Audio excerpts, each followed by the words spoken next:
హరహర మహాదేవ శంభో శంకర. మిథున రాశి వారికి ముఖ్యంగా ఏప్రిల్ 11, 12, 13, 14, 15వ తేదీలు అంటే రాబోయే 5 రోజులలో వీరు అతిపెద్ద శుభవార్తనైతే వినబోతున్నారు. ఈ వీడియోని ఎక్కడా స్కిప్ చేయకుండా పూర్తిగా వినండి. అప్పుడే నేను మీకు చెప్పే ప్రతి విషయం పూర్తిగా అర్థమవుతుంది. ఈ వీడియో మీకు కంటపడిందంటే మీరు అదృష్టవంతులనే చెప్పుకోవచ్చు. ఇకపోతే మిథున రాశి వారిని మనం గమనించినట్లయితే వీరు చాలా అంటే చాలా మంచివారు. వ్యక్తిగతంగా చాలా సున్నితమైనటువంటి మనస్తత్వం కలిగిన వారు. చూసేవారికి మాత్రం వీరు చాలా ర్యాష్గా ఉండే వాళ్ళలా కనిపిస్తారు. ఎందుకంటే వీరి మాట తీరనేది ఆ విధంగా ఉంటుంది. అంటే మనసులో మంచితనం ఉంటుంది. అలాగే ఎదుటి వాళ్ళ మీద ప్రేమ కూడా ఉంటుంది. కానీ ఆ ప్రేమను వ్యక్తపరచటం కానీ ఒక రకంగా వీరికి తెలియదనే చెప్పుకోవచ్చు. ఉదాహరణగా చెప్పుకోవాలంటే మన ఇళ్లల్లో వాళ్ళే మనకి చాలామంది ఉంటారు. మగవాళ్ళు మనం గమనించనట్లయితే పిల్లల మీద చాలా ప్రేమ ఉంటుంది. పదే పదే పిల్లల్ని కసురుకుంటూ ఉంటారు. మిథున రాశి వారు కూడా ఆ ప్రేమ అనేది మనసులో కొండంత ఉంటుంది. కానీ అది చూపించటం వ్యక్తపరచటం అనేది అంతగా తెలియదు. అప్పుడప్పుడు కొంచెం కొంచెంగా చూపిస్తారు. కానీ చాలా తక్కువగానే చూపిస్తారు. మాట తీరనేది కోపంగా ఉంటుంది. ఒక రకంగా చెప్పాలంటే వీరి మాట తీరు కానీ ఆ కోపం ఆవేశం అనేవి వీరికి చాలా సరదాగా పెట్టుకున్నవి కాదు. వీరు చిన్నప్పటి నుంచి కూడా ఎన్నో కష్టాలతో నలిగిపోయి ఎన్నో వడిదుడుకులను చూసి ఒక్కొక్క మెట్టు ఎక్కుకుంటూ పైకి వెళదామో అని ప్రయత్నిస్తూ ఉంటారు. ఒక్కొక్కసారి ఎక్కే ప్రతి మెట్టు కూడా పైకి రాకుండా కిందకి దిగేటట్లుగా అనిపించటం వీరికి కొంచెం మానసికంగా ఒత్తిడికి గురయ్యే అవకాశమైతే ఎక్కువగానే ఉంటుంది. మిథున రాశి వారికి ఎన్నో రకాలైన కష్టాలను బాధలను చాలా తీవ్రంగా అనుభవించారు. అంటే మానసికంగా కానీ శారీరకంగా కానీ అనారోగ్య సమస్యలు కానీ కష్టాలు కానీ ఒకదాని తర్వాత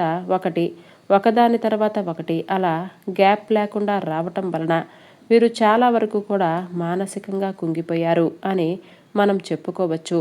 కానీ వీరు వ్యక్తిగతంగా ఎవ్వరినీ కూడా నాశనం చెయ్యాలని కానీ ఒకరికి హాని తెలపట్టాలని కానీ ఒకరికి కీడు చెయ్యాలని కానీ కలలో కూడా అనుకోరు.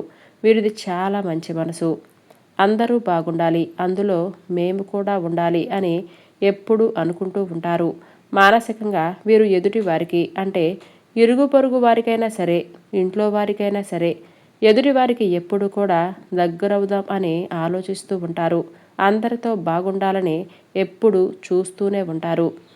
ఎదుటివారు ఎవరైతే వీరి యొక్క బంధువుల్లో ఉన్నారో ఆ బంధువులే వీరి యొక్క ఎదుగుదలను చూడలేక వీరెప్పుడు నాశనమవుతారా, వీరెప్పుడు అడుక్కు తింటారా, వీరెప్పుడు డబ్బులు లేకుండా పోతారా, ఎప్పుడు వీరికి అనారోగ్య సమస్యలు వస్తాయా అని 1000 కళ్ళతో వీరి బంధువుల్లోనే చాలామంది ఎదురు చూస్తూ ఉంటారు. కాబట్టి మీరెంత స్నేహంగా ఉండాలి అని అనుకున్నప్పటికీ ఎంత నలుగురితో కలవాలని మీరు ప్రయత్నిస్తున్నప్పటికీ మీ యొక్క ప్రయత్నం అనేది సఫలం కానివ్వరు. ఎందుకంటే అవతలి వారి యొక్క మనసులో ఈర్ష్య, వీరి మీద అసూయ, వీరంటే ఒక రకమైనటువంటి కుళ్ళు, వీరు నాశనం అయిపోవాలి అని కోరుకుంటూ ఉంటారు. వీరి మంచితనంతో బాగా ఆడుకుంటారు. ఎవరైతే ఆ ఇంట్లో వారు ఉన్నారో ఎవరైతే బంధువులు ఉన్నారో అవసరమైనప్పుడు వీరి దగ్గరికి వచ్చి మళ్ళీ మంచిగా నటించి వారి పనులన్నింటినీ చక్కగా చేయించుకొని వారి పనులన్నీ కూడా పూర్తిగా అయిపోయిన తర్వాత మళ్ళీ వీరిని దూరంగా పెట్టే ప్రయత్నమైతే చేస్తూనే ఉంటారు. గత కొన్ని సంవత్సరాల నుంచి వీరి జీవితంలో జరుగుతున్నది ఇదే అని చెప్పుకోవచ్చు. అవతలి వారికి ఎదురు తిరగాలంటే మళ్ళీ ఒంటరిగా అయిపోవలసి వస్తుందేమో, మళ్ళీ నాకంటూ ఎవరూ లేకుండా పోతారేమో, నాకంటూ ఉంది వీరే కదా, వీరిని ఎలా దూరం పెట్టేసుకోగలుగుతాం, ఒక మాట అనలేక కాదు, ఓర్చుకుంటున్నాను, సర్దుకుపోతున్నానని వీరికి వారే సర్ది చెప్పుకొని వారి దగ్గర లొంగిపోతూ ఉంటారు. అవతలి వారు ఆ విషయాన్ని గమనించి ఇంకాస్త వీరిని చులకనగా చూస్తూ ఉంటారు. ఈ ఒక్క పాయింట్ అయితే మాత్రం గట్టిగా చెప్పుకోవచ్చు. ఎందుకంటే వీరి బలహీనత ఏమిటో అవతలి వారు పూర్తిగా కూడా తెలుసుకున్నారు. అది తెలుసుకున్న దగ్గర నుంచి వీరిని ఇంకా ఏడిపించాలి, వీరిని సాధించాలి, ఒక రకమైన కక్షతో ఉంటున్నారు. కాబట్టి వీరితో ఆడుకునే అవకాశాలన్నీ పెరిగిపోతున్నాయి.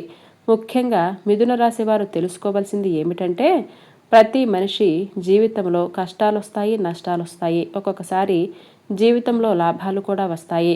నష్టాలంటే డబ్బు లేనితనం చూస్తాం, ఆరోగ్య సమస్యలు కూడా చూస్తాం, శారీరకమైనటువంటి బాధలు కూడా చూస్తాం, మానసికమైనటువంటి ఒత్తిళ్లను కూడా చూస్తాం. వీటన్నింటినీ కూడా ఏ మనిషి అయినా కానివ్వండి జీవితంలో ఖచ్చితంగా అనుభవిస్తాడు. అలా అని మీరేంటంటే ఒంటరితనాన్ని ఫీల్ అవుతూ ఉంటారు. మీతో ముఖ్యంగా మీకు సన్నిహితంగా ఉండేవాళ్ళు, మీ మీద ప్రేమను చూపించేవారు మీకు దగ్గరలో లేకపోవటం వలన, అంటే ఉదాహరణకి మిథున రాశి వాళ్ళు వైఫ్ అండ్ హస్బెండ్స్ ఉంటారు, భార్యాభర్తలు ఉంటారు కదా. అలా ఒకరినొకరు అర్థం చేసుకునే విషయంలో కొంచెం మిస్అండర్స్టాండింగ్స్ అంటారు కదా, అటువంటివి రావటం వలన కొంతమంది అవతల వారికి, అంటే వారి యొక్క లైఫ్ పార్ట్నర్స్కి బాధలు చెప్పుకోవటం పూర్తిగా మానేస్తారు. కాబట్టి మీరు కాస్త గ్రహించండి. మిథున రాశి వారు ప్రతి ఒక్కరి జీవితంలో బాధలు ఉంటాయి, ఆనందాలు ఉంటాయి. బాగా డబ్బున్న వాడికి కూడా ఒంటి నిండా రోగాలు ఉంటాయి. వాళ్ళు కడుపు నిండా అన్నం కూడా తినలేరు. అలా అని గుడిసెలో ఉన్నవాడు పస్తు పడుకుంటాడు అని అంటే వాడు పగలు కష్టపడతాడు. సాయంత్రానికి పచ్చడి అన్నాన్ని కూడా పరమాన్నంలాగా తిని కింద చాప మీద పడుకొని పట్టుపరుపుల మీద పడుకునేవాడి కంటే హాయిగా నిద్రపోతాడు. ఇక కష్టము, సుఖము, ఆనందం అనేది డబ్బుతో ఏదీ మనకు రాదు. చుట్టుపక్కల వాళ్ళతో ఏదీ మనకు రాదు. మనకి మనమే తెచ్చిపెట్టుకోవాలి అని బాగా గుర్తుంచుకోండి. ఈ మిథున రాశి వారు మెయిన్గా తెలుసుకోవాల్సింది ఏమిటంటే, మీకు మీరు బలంగా ఉండండి, మిమ్మల్ని మీరు బలంగా మార్చుకోండి. మొదట మీ ఆరోగ్యాన్ని మీరు చూసుకోవాలి. ఎవరి గురించి ఆలోచించవద్దు. మీరిప్పుడు ఎవరి గురించి అయితే ఆలోచిస్తారో వారొచ్చి మీకేదైనా బాగా లేకపోతే, మీకు ఏదైనా అనారోగ్య సమస్య వస్తే 10 రూపాయలు ఇచ్చి మిమ్మల్ని చూపించుకోమంటారా? లేదు కదా. అంత మంచివారైతే ఈ రోజుల్లో లేరు. అలాగే మీరు ఒక్క పూట పస్తు ఉంటే మా ఇంటికొచ్చి తినండి అని ఎవరైనా పిలుస్తారా? అయ్యో, అది కూడా లేదే ఈ రోజుల్లో.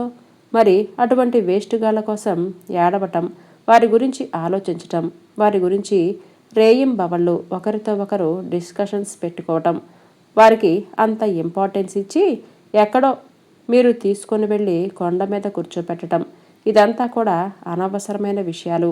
కాబట్టి మిమ్మల్ని మీరే ప్రేమించుకోండి. మీ గురించి మీరే ఆలోచించుకోండి.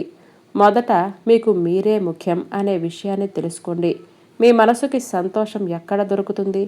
మీ మనసులోనే ఉంటుంది. మీరు సంతోషంగా కాసేపు ఇష్టమైన వాళ్ళతో మాట్లాడండి. మీ యొక్క చిన్ననాటి స్నేహితులు ఎవరైనా ఉంటే మాట్లాడటం, లేదంటే అమ్మతో మాట్లాడటం, లేదంటే నాన్నతో మాట్లాడటం, భర్త ఎటువంటి వాడైనా కానివ్వండి, భార్య ఎటువంటిదైనా కానివ్వండి, ఒకరిని పెళ్లి చేసుకున్న తర్వాత మంచైనా చెడైనా మీకు మీరే చచ్చిపోయేంత వరకు ఒకరికొకరు ఉండాల్సిందే కదా. కాబట్టి అవతలి వారి యొక్క మైనస్లు చూడకుండా అవతలి వారితో ప్రేమగా మాట్లాడండి, సర్దుకుపోండి, మంచిగా ఉండండి. ఒకరికి కోపం వచ్చినప్పుడు ఇంకొకళ్ళు కోపాన్ని తగ్గించుకోండి. ఒకరు సర్దుకోకపోతే గొడవలనేవి ఉండవు కదా. ఒకరు గొడవ చేయడానికి నోరెత్తినప్పుడు మరొకరు నోరు మూసేసుకోండి. ఒకళ్ళు ఓవర్ అయినప్పుడు ఒకళ్ళు సైలెంట్ అయిపోండి. ఇటువంటివన్నీ కూడా చేస్తూ ఉంటే మీ యొక్క జీవన శైలి అనేది చాలా మార్పు వస్తుంది. చాలా ఆనందంగా జీవిస్తారు. వీడు నాతో మాట్లాడలేదు, ఈవిడ నన్ను పలకరించటం లేదు కదా అని మీరు అస్సలు అనుకోవద్దు. మిథున రాశివారు మిమ్మల్ని మీరే ప్రేమించుకోండి. చక్కగా రోజు మంచి ఆహారం తీసుకోండి. ఏ ఒత్తిడి లేకుండా చక్కగా నిదానంగా మీ పని ప్రశాంతంగా చేసుకుంటూ వెళ్ళండి. కాస్త చేసే పని మీద శ్రద్ధ పెట్టండి. భగవంతుడి యొక్క అనుగ్రహం కోసం రోజు నిత్యం దీపారాధన చేసుకోండి. చక్కగా భగవంతుడిని నమ్మండి. మీ కుటుంబంతో మంచిగా ఉండండి. మీరు కొన్ని అనారోగ్య సమస్యలతో బాధపడుతున్నారు. ముఖ్యంగా పొట్టకు సంబంధించినటువంటి గ్యాస్ట్రిక్ ప్రాబ్లమ్స్, చర్మ వ్యాధులతో ఆడవాళ్ళైతే కనుక పీసీఓఎస్, థైరాయిడ్, ఇంకా మోకాళ్ళ నొప్పులతో ఇలా చిన్న చిన్న సమస్యలతో బాధపడుతున్నారు. ఎవరికి లేకుండా ఉంటాయండి చెప్పండి. ఈ రోజుల్లో తినే తిండి వలన ప్రతి ఒక్కరికి కూడా జబ్బులనేవి వస్తూనే ఉన్నాయి. వాటికి తగ్గ మెడిసిన్స్ తెచ్చుకోవటం, వేసుకోవటం, ఉన్నన్నాళ్ళు సంతోషంగా ఉండటం, సంతోషంగా బతకటం. వెళ్ళిపోయేటప్పుడు ఎవరైనా వెళ్ళిపోవాల్సిందే కదా, మీరైనా పోవాల్సిందే, నేనైనా పోవాల్సిందే. ఉన్నన్ని రోజులు గడిచే ప్రతి క్షణం మనం నిజంగా మనతో సంతోషంగా జీవించగలమా లేదా, మనం ఆనందంగా ఉన్నామా లేదా, ఇవి మాత్రమే చూసుకోండి. అంతేకాని పక్కన వాళ్ళ గురించి ఆలోచించటం, పక్కన వాళ్ళ గురించి మాట్లాడటం, పక్కన వాళ్ళ గురించి ఓవర్గా థింక్ చేయటం, ఇవన్నీ అస్సలు చేయవద్దు. మిమ్మల్ని మీరు చూసుకుంటూ ఉండండి. మీరే అలా ఉంటే మీ ఫ్యామిలీ ఏమైపోవాలి, లేదంటే మీ భార్య మీ భర్త ఏమైపోవాలి. కాబట్టి మీ యొక్క మైండ్ సెట్ అనేది పైకి కోపాన్ని, ఆవేశాన్ని ప్రదర్శించినప్పటికీ కూడా లోపల మాత్రం చాలా సెన్సిటివ్గా ఉంటారు. మానసికంగా వీరు కొంచెం వీక్గా ఉంటారు. పడుతున్న కష్టాల ప్రభావం వలన ఆ యొక్క స్థితి అనేది వారికి ఏర్పడిందనే చెప్పుకోవచ్చు. ఇప్పటి నుంచి బాగా స్ట్రాంగ్గా ఉండండి, బలంగా ఉండండి. మంచి ఫుడ్ తీసుకోండి. రోజు గంటల సేపు ధ్యానం చేసుకోండి. 1 గంట సేపు వాకింగ్ చేసుకోండి. నలుగురితో మాట్లాడే ప్రయత్నం చేయండి. మిమ్మల్ని దూరం పెట్టే వాళ్ళతో కాదు, మీరు వద్దు అనుకునే వారితో కాదు, మీరు కావాలి అని అనుకుంటారు కదా, వారితో టైం స్పెండ్ చేయండి. వారికి టైం ఇవ్వండి. వారికి సంతోషంగా ఉండే ప్రయత్నం అయితే చేయండి. దానివలన అంతా మీకు మంచే జరుగుతుంది. ముఖ్యంగా ఈ ఏప్రిల్ 11 అంటే రాబోయే ఈ 5 రోజులలో మీ యొక్క ఆరోగ్యంలో మార్పులైతే ఖచ్చితంగా రాబోతున్నాయి. ఆరోగ్యపరంగా మీరు చాలా మెరుగుపడుతున్నారు. మీ యొక్క ఆరోగ్యం అనేది మీకు సహకరించబోతుంది. మన పెద్దవాళ్ళు మనకు ఎప్పుడూ చెప్తూ ఉంటారు కదా, ఆరోగ్యమే మహాభాగ్యమని. ఆరోగ్యానికి మించినది మరొకటి లేదు. కొన్ని కోట్లు ఉన్నా సరే అనారోగ్య సమస్యలు వచ్చి మరణించిన వారు ఎంతోమంది ఉన్నారు. కాబట్టి మీకు ఏప్రిల్ 11 నుంచి ఆరోగ్యపరంగా మంచి జరగబోతుందని చెప్పుకోవచ్చు. అలాగే మీ యొక్క శారీరక ఆరోగ్యం కానీ మానసిక ఆరోగ్యం కానీ చాలా బాగుంటుంది. ఇది ఒక రకంగా చెప్పుకోవాలంటే మీకు ఒక గుడ్ న్యూస్ లాంటిదే. మీ కళ్ళల్లో నీళ్లు రావాలి ఈ నిజం తెలిస్తే.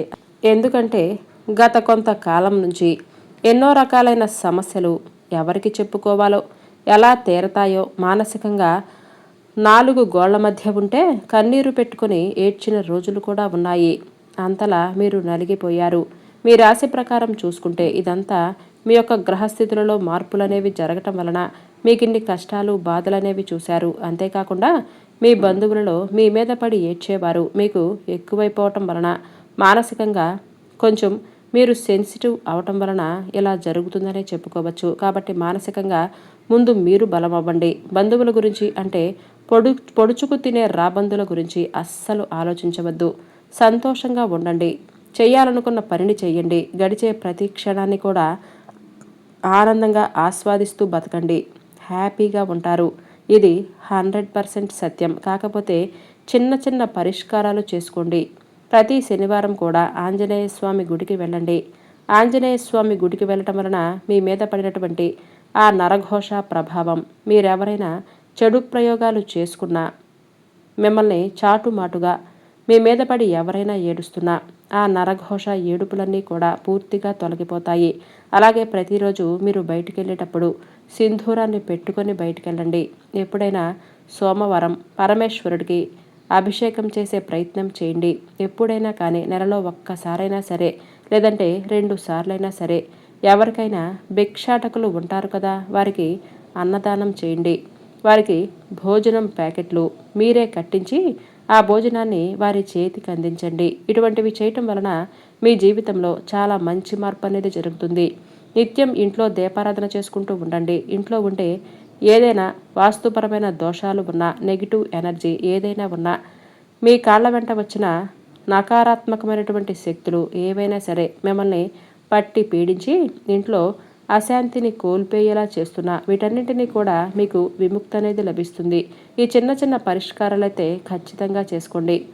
శనివారం రోజు కానీ సోమవారం రోజు కానీ రావి చెట్టుకి నీళ్లు పోసి రావి చెట్టు కింద ఆవు నెయ్యితో దీపారాధన చేయండి.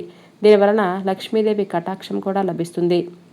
ముఖ్యంగా రాబోయే ఈ 5 రోజుల్లో మీకు చాలా బాగా కలిసి వస్తుంది. వృత్తిపరంగా కానీ ఉద్యోగపరంగా కానీ వ్యాపారపరంగా కానీ మీరేదైనా బిజినెస్ చేసుకుంటున్నా సరే వాటి పరంగా కానీ అన్నింటి పరంగా కూడా మీకు బాగా కలిసి వస్తుంది. కాకపోతే కష్టే ఫలి అన్న మాట గుర్తుంచుకోండి. అలాగే మీకు కుటుంబ పరంగా కూడా చాలా బాగుంటుంది.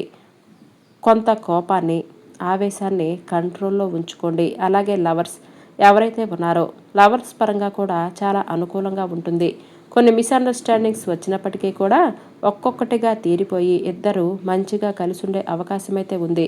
రియల్ ఎస్టేట్ వారికి, రాజకీయ రంగంలో ఉన్నవారికి, సినీ రంగ పరిశ్రమలో ఉన్నవారికి, వైద్య రంగంలో ఉన్నవారికి కూడా కలిసి వస్తుందనే చెప్పుకోవచ్చు.